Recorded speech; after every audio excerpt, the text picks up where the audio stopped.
Idol, pabate, Kasmut in Korean TV. Kasmut in Korean TV, shoutout sa inyo and subscribe to it. Yes, thank you, Idol.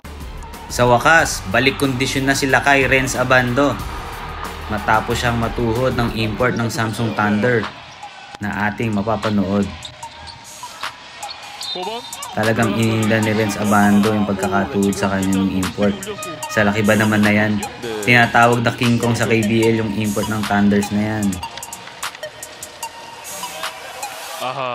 Pinasok pa si Renz Abando nung third quarter niyan. Pero inilabas din dahil nakita nilang hindi kaya ni Renz Abando ang maglaro pa. Hanggang nung next game nila nung Friday, nakita nilang iniinda pa rin ni Renz Abando yung kanyang tuhod, kaya pinagpahinga ulit siya ng kanyang coach. Ngayon, masasaksihan na naman natin ang parang hindi nauubos na energy ni Renz Abando pag naglalaro na sa court.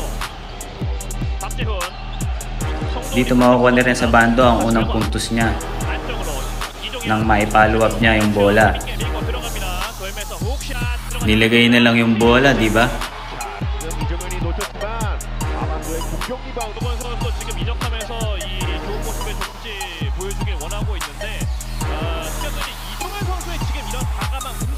Dito naman sa play na to, offensive rebound niya, sabay fade away.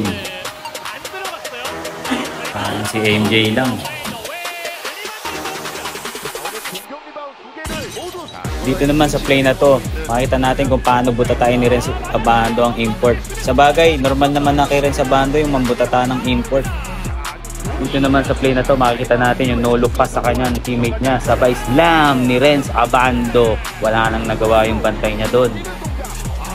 Nalingat lang ng saglit yung kalaban, iwan na. Talagang iiwanan ka lang ni Renz Abando, kaya kailangan lagi ka ng titingin kay Renz Abando. Bumitin pa sa ring si Renz Abando. Maiksi lang yung commercial break natin.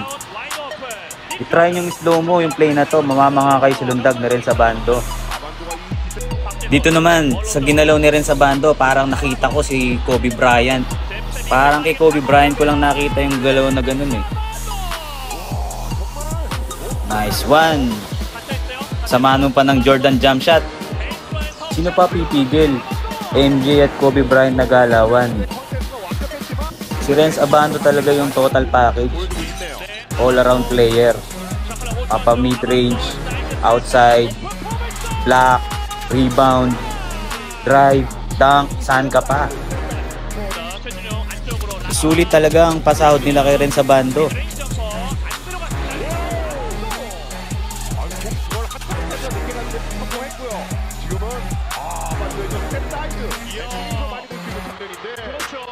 정말 좋은 운동 능력, 거기에 오늘 밸런스 보여줍니다. 그리고 여기서 또 이제 리바운드 시켜놨는데 파울을 얻으면서 성공을 해냈네요. 네.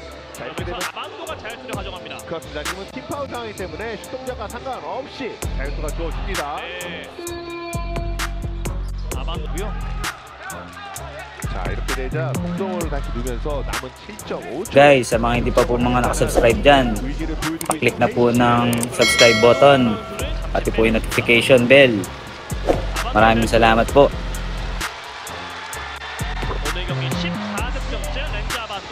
Sana ay nag-enjoy po kayo sa highlights game ni Renz Abando. Sa susunod po ulit, di po ako magsasawang mag-upload kahit late para lang po sa inyo. Muli, maraming salamat po.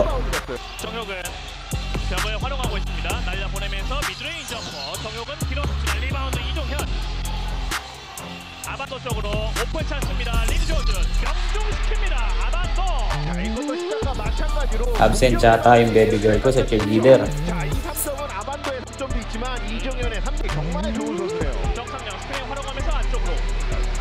앞에 그대로 림조준 3점 길었어요. 리바운드 한번 올라갔대. 지금은 반칙이 울렸어요. 반칙이 나오긴 했지만 아반도의 아주 높은 점프력에 에너지를 볼 수 있는 장면이네요.